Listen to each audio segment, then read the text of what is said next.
श्री कृष्ण कहते हैं, कभी तुमने गौर किया है कि अच्छा इंसान ज्यादा दुखी क्यों होता है और बुरा इंसान अक्सर हंसता क्यों दिखाई देता है? क्या यह न्याय है?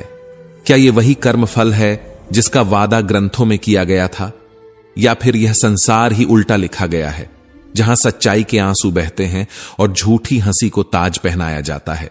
अगर हम सतही तौर पर देखेंगे तो यही समझ आएगा कि बुरे कर्मों का फल अच्छा है और अच्छे कर्मों का बोझ भारी। लेकिन यदि हम गहराई में उतरें तो पता चलेगा कि यहां फल तुरंत नहीं मिलता, पर सही समय पर मिलता है, क्योंकि कर्मों का खेल वक्त के साथ चलता है, पर न्याय समय से परे होता है। कर्मों का चक्र वैसे नहीं घूमता जैसा हमारी अपेक्षा होती है, वो वैसे चलता है जैसे हमारी चेतना को बदलने की जरूरत होती है।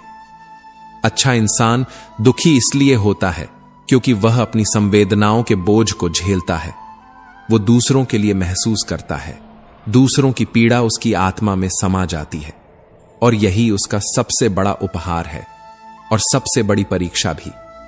जबकि बुरा इंसान बेपरवाह है, उसका सुख बस उसकी दुनिया तक सीमित है। न आत्मा की पुकार, न अंतरात्मा की आवाज।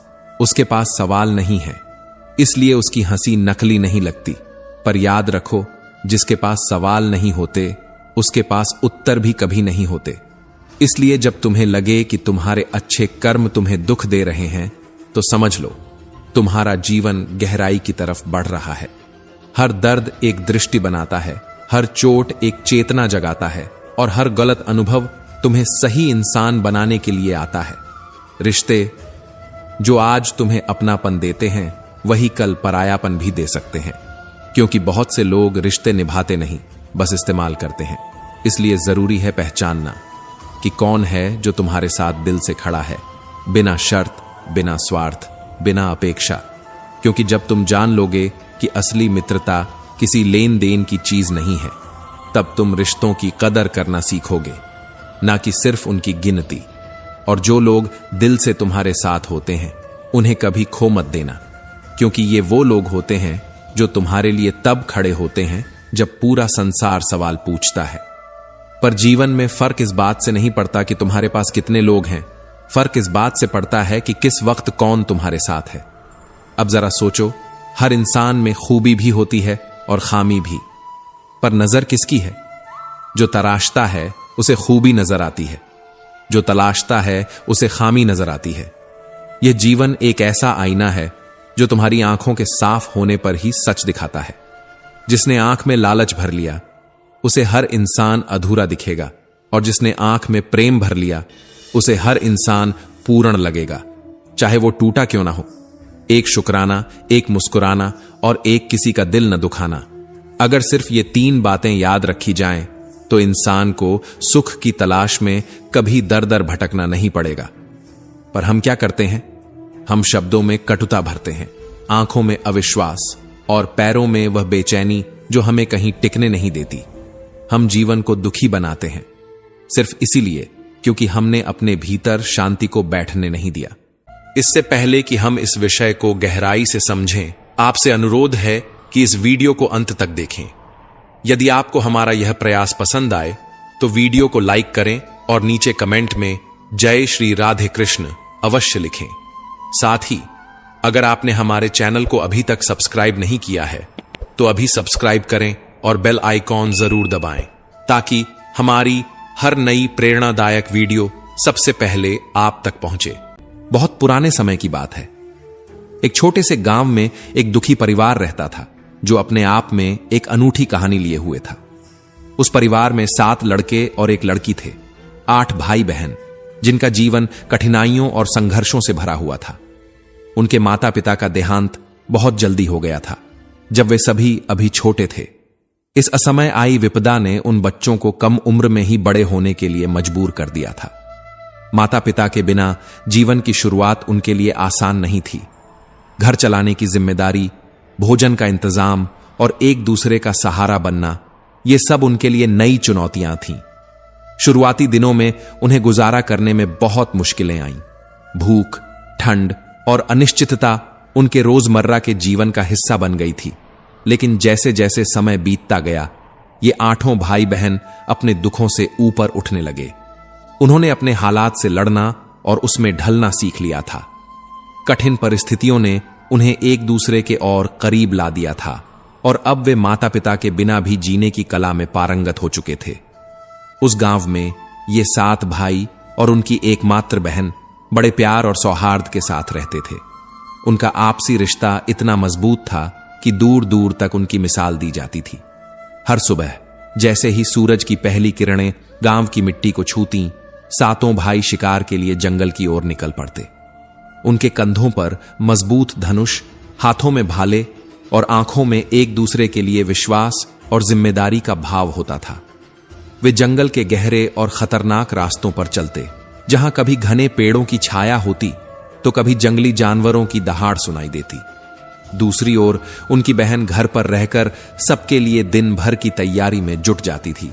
वह सुबह से ही चूल्हे पर खाना पकाने में लग जाती। दाल, सब्जी और जो कुछ भी उनके पास उपलब्ध होता उसे बड़े जतन से तैयार करती।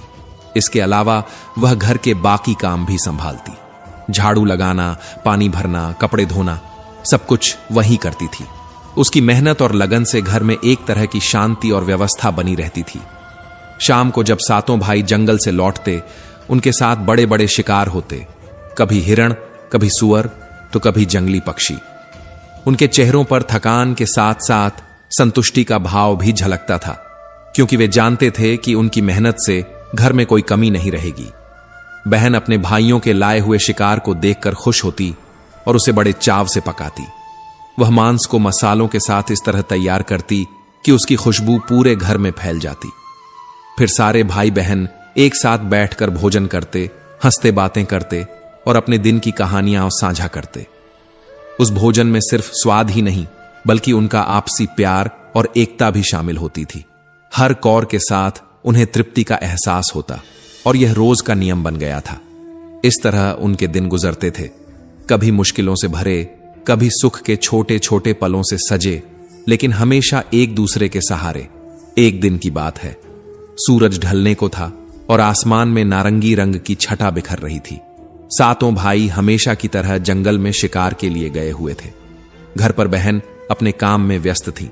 उसने चूल्हा जलाया, बर्तन चढ़ाए और सबके लिए खाना बनाने में जुट गई। वह सब्जियां काट रही थी, तेज चाकू से एक एक सब्जी को बारीकी से तराश रही थी। तभी अचानक उसका ध्यान भटका और चाकू की धार उसकी उंगली पर चल गई। एक गहरी चोट लगी और उसकी उंगली से खून की धारा बहने लगी। दर्द से उसकी आंखों में आंसू आ गए, लेकिन उसने अपने होश संभाले।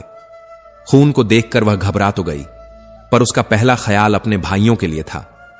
उसने सोचा, अगर मेरे भाइयों ने मेरी कटी हुई उंगली देख ली तो वे बहुत दुखी हो जाएंगे। वे मुझसे बहुत प्यार करते हैं और मेरी तकलीफ उन्हें अपनी नाकामी लगेगी। इस डर से उसने फैसला किया कि वह यह बात अपने भाइयों से छिपाएगी। उसने खून को रोकने की कोशिश की। पहले उसने अपनी ओढ़नी से खून पोंछने का सोचा, लेकिन तुरंत रुक गई। नहीं, उसने मन में कहा, अगर ओढ़नी पर खून के धब्बे दिख गए तो भाई मुझसे पूछेंगे कि यह कैसे हुआ। फिर मुझे सच बताना पड़ेगा और वे परेशान हो जाएंगे। उसने ओढ़नी को छोड़ दिया और दूसरा रास्ता सोचने लगी। फिर उसकी नजर दीवार पर पड़ी। उसने सोचा, शायद दीवार पर पोंछ दूं, लेकिन अगले ही पल उसे एहसास हुआ कि दीवार पर खून के निशान भी भाइयों की नजरों में आ सकते हैं। वे फिर सवाल करेंगे और मैं क्या जवाब दूंगी। वह परेशान हो उठी। खून लगातार बह रहा था और उसका दर्द बढ़ता जा रहा था। वह बेचैन होकर इधर उधर घूमने लगी। अपने छोटे से घर में कोई ऐसी जगह तलाशने लगी जहां यह खून छिप सके, लेकिन उसे कहीं कोई सुरक्षित कोना नहीं मिला।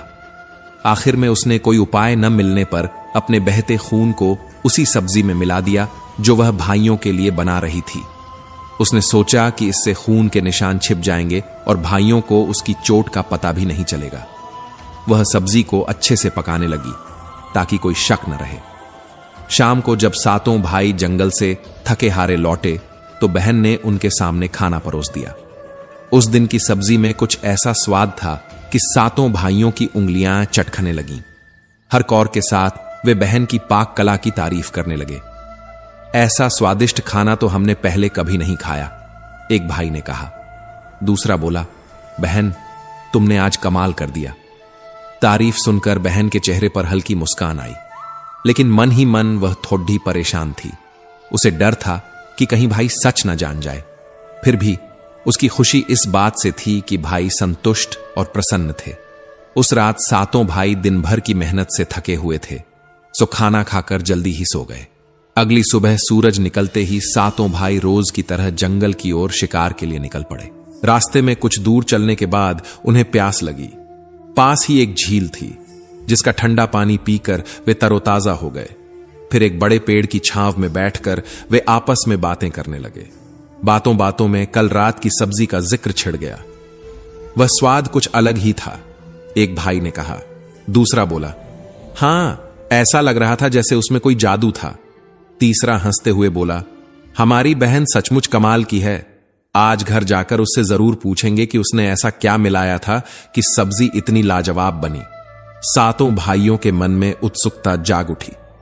वे यह जानने को बेताब थे कि उनकी प्यारी बहन ने ऐसा क्या किया था।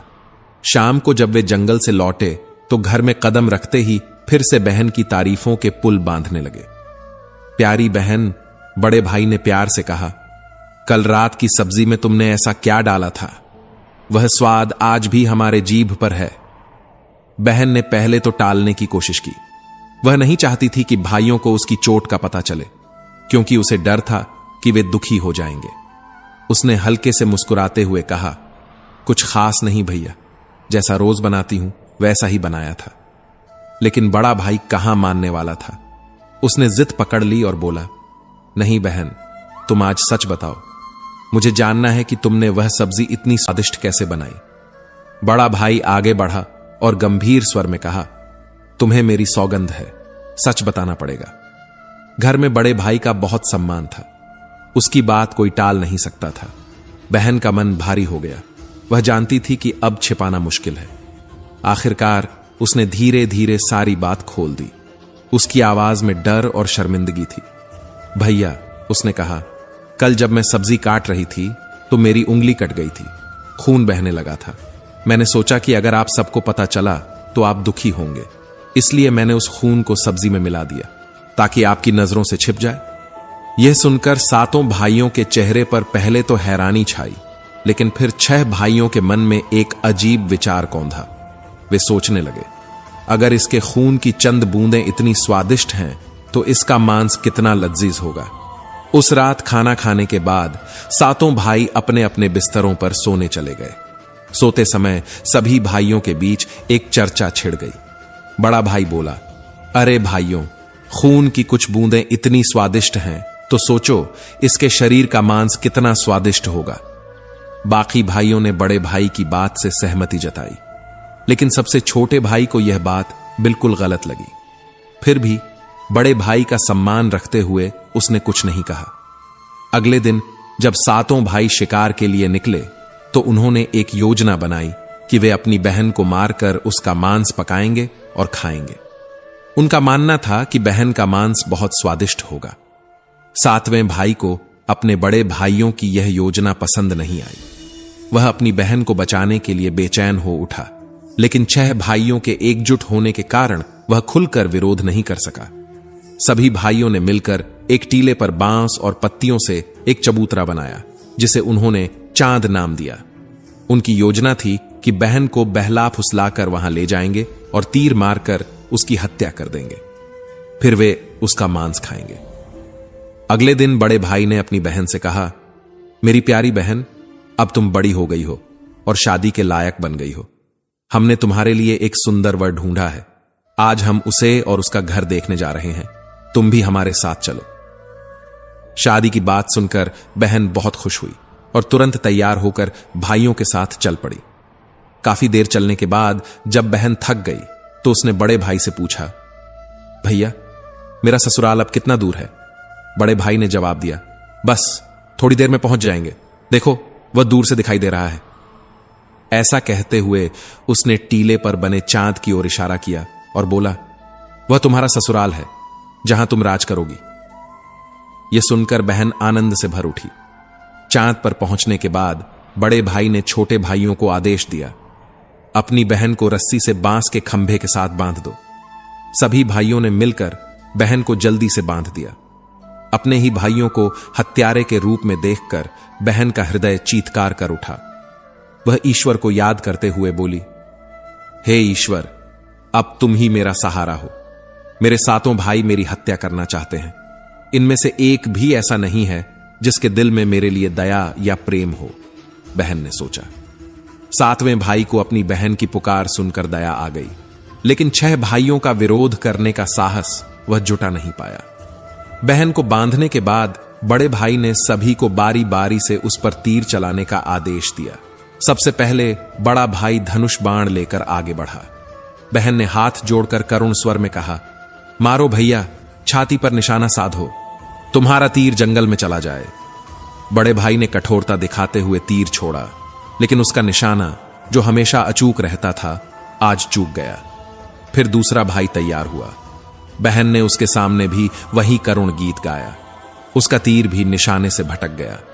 इस तरह 6 भाइयों ने बारी बारी से तीर चलाए, लेकिन हर बार उनका निशाना असफल रहा। अब 7वें भाई की बारी आई। 6 भाइयों ने उससे कहा, पूरी ताकत से तीर चलाओ और बहन को एक ही बार में मार दो। अगर तुम्हारा निशाना चूका तो तुम जिंदा नहीं बचोगे, हम सब तुम्हें मार डालेंगे। यह सुनकर बहन ने छोटे भाई की जान बचाने के लिए अपनी जान देने का फैसला किया। उसने ईश्वर से प्रार्थना की, हे ईश्वर, मेरे भाई का तीर मेरी छाती भेद दे। फिर उसने गाया, मारो भैया, छाती पर निशाना साधो, तेरा तीर मेरी छाती भेद जाए। छोटे भाई ने तीर चलाया।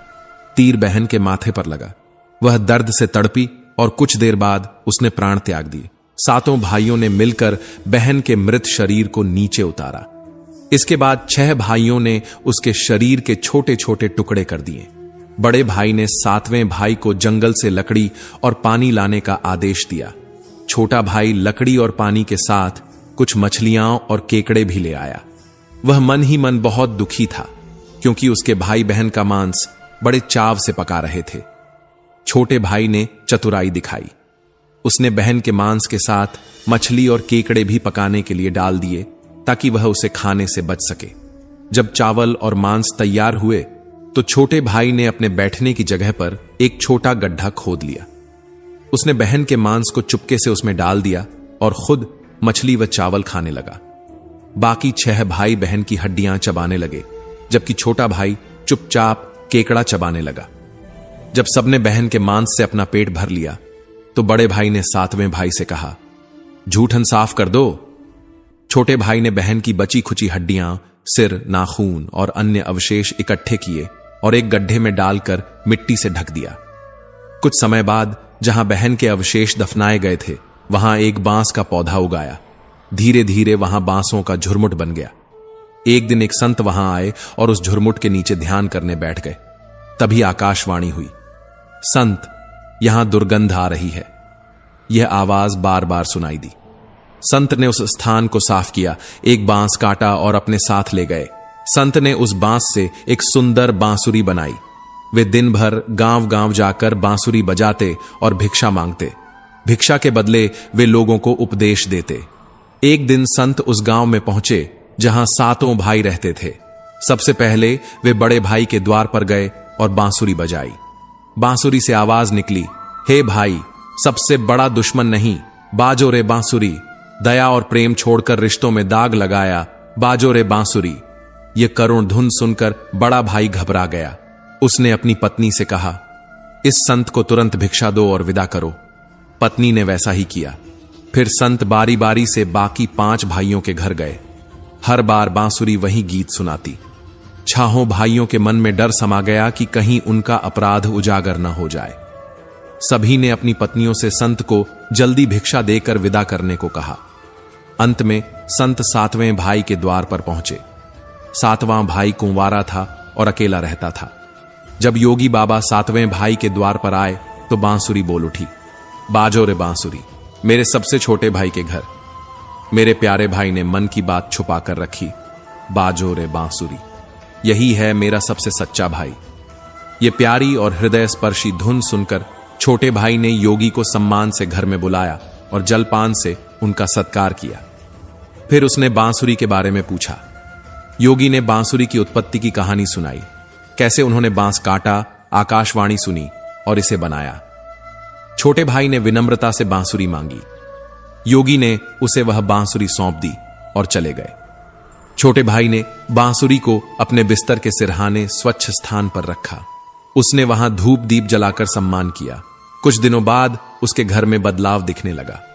जब वह काम से लौटता तो घर साफ सुथरा मिलता। रोज ऐसा होने पर उसने अपनी भाभियों से पूछा, भाभी, क्या मेरी अनुपस्थिति में आप मेरे घर की सफाई करती हैं? सभी भाभियों ने कहा, हमें अपने काम से फुर्सत नहीं, हम तुम्हारा घर कैसे साफ करेंगी? छोटे भाई ने निश्चय किया कि वह छुप कर देखेगा कि यह कौन करता है। उस दिन वह काम पर नहीं गया और घर के एक कोने में छिप गया। जैसे ही घर सुनसान हुआ, बांसुरी से उसकी बहन जैसी दिखने वाली एक लड़की निकली। उसने सारा घर साफ किया और फिर बांसुरी में समा गई। छोटे भाई ने यह देखा तो उसकी आंखें भर आईं। उसने यह बात अपनी बड़ी भाभी को बताई। भाभी ने सुझाया, जैसे ही वह लड़की बाहर निकले, बांसुरी को आग में डाल देना और उस पर तुलसी का जल छिड़क देना, फिर देखना क्या होता है। छोटे भाई ने ऐसा ही किया।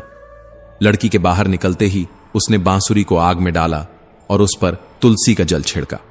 तुलसी जल के स्पर्श से वह लड़की मानव रूप में बदल गई। वह उसकी अपनी बहन थी। भाई ने उसे गले लगाया और दोनों खुशी से रो पड़े। इसके बाद भाई बहन बड़े प्रेम से साथ रहने लगे। बहन ने भाई का ख्याल रखा और भाई ने बहन को हर सुख दिया। दोनों ने मिलकर अपना जीवन खुशहाली से बिताया। दोस्तों, यह कहानी हमें सिखाती है कि सच्चा प्रेम और अपनापन कभी खत्म नहीं होता। भले ही दुनिया में स्वार्थ और दिखावा हो, लेकिन जो दिल से अपने हैं वे मुश्किल वक्त में भी साथ निभाते हैं। रिश्तों की असली ताकत तब दिखती है जब कोई बिना किसी स्वार्थ के हमारा हाथ थामता है। यह सच्चाई हमें कमजोर नहीं बल्कि मजबूत बनाती है। तो दोस्तों, हम उम्मीद करते हैं कि आपको उपदेश और कहानी पसंद आए होंगे। तो मित्रों, आपको यह उपदेश और कहानी अच्छी लगी हो तो वीडियो को लाइक करके चैनल को सब्सक्राइब कर लें और अपने दोस्तों, रिश्तेदारों को भी यह ज्ञान भरी वीडियो शेयर कर दो और कमेंट में जय श्री कृष्णा लिख दो। मित्रों, आपका पूरी वीडियो देखने के लिए धन्यवाद। जय श्री कृष्णा।